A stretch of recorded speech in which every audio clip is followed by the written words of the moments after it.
बातमी सविस्तर आहे। हजारो मुंबईकरांना मारण्याचा मोठा कट मुंबई पोलिसांच्या सतर्कतेमुळे उधळण्यात आलेला आहे।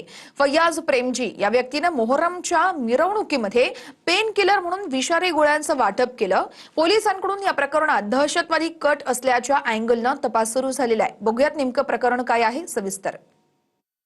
हजारो मुंबईकरांना मारण्याचा मोठा कट मुंबई पोलिसांच्या सतर्कतेमुळे उधळण्यात आलाय।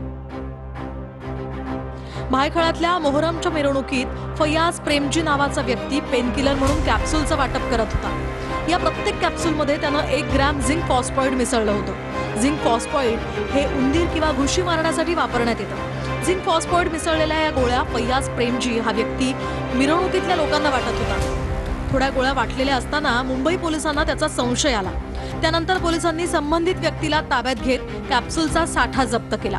यानंतर पहाटेच्या सुमारास पोलीस ठाण्यामध्ये सलमान सय्यद नावाच्या व्यक्तीची तब्येत बिघडल्याची तक्रार झाली।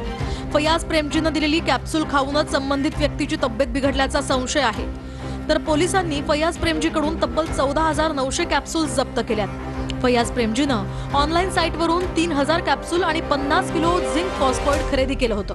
हा जे आरोपी आहे ज्याचं नाव आहे फयाज प्रेमजी, याला ताब्यात घेतला आणि विचारपूस करून याने कबुली दिली की त्याचा उद्देश एक मोठे प्रमाणात कॅप्सूलचा वाटप करून जहरीला सबस्टन्स त्यामध्ये मिळवून लोकांना हानी पोहोचवण्याचा होता। अटक आरोपी फयाज प्रेमजी याने 50 किलो झिंक फॉस्फाईड नावाचा पॉइझनस सबस्टन्स हे ऑर्डर केला होता आणि तसेच 30,000 कॅप्सूल्स ऑर्डर केले होते।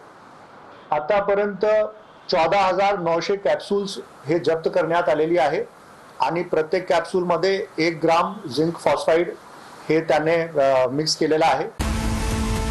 मोहरमच्या मिरवणुकीमध्ये विषारी गोळ्या वाटणारा फयाज प्रेमजी हा उच्च शिक्षित आहे। तो पुण्याच्या विमाननगर परिसरात राहतो। त्याचं शिक्षण BBA पर्यंत पूर्ण झालं असून तो एका खासगी संस्थेमध्ये शिक्षक म्हणून काम करत असल्याची माहिती आहे। याआधी तो इराक आणि इराणला जाऊन आलाय। त्यामुळे फयाज प्रेमजीच्या या कृत्यामागे कोणता दहशतवादी अँगल आहे का याचा तपास मुंबई पोलीस करतायत। आरोपीची वय 39 वर्ष आहे। तो राहणार विमाननगर पुण्याचा आहे आणि त्याची एज्युकेशन BBA आहे आणि मागच्या वर्षी तो 2025 मध्ये इराण आणि इराकला जाऊन आलेला आहे। आतापर्यंत हे माहिती समोर आली।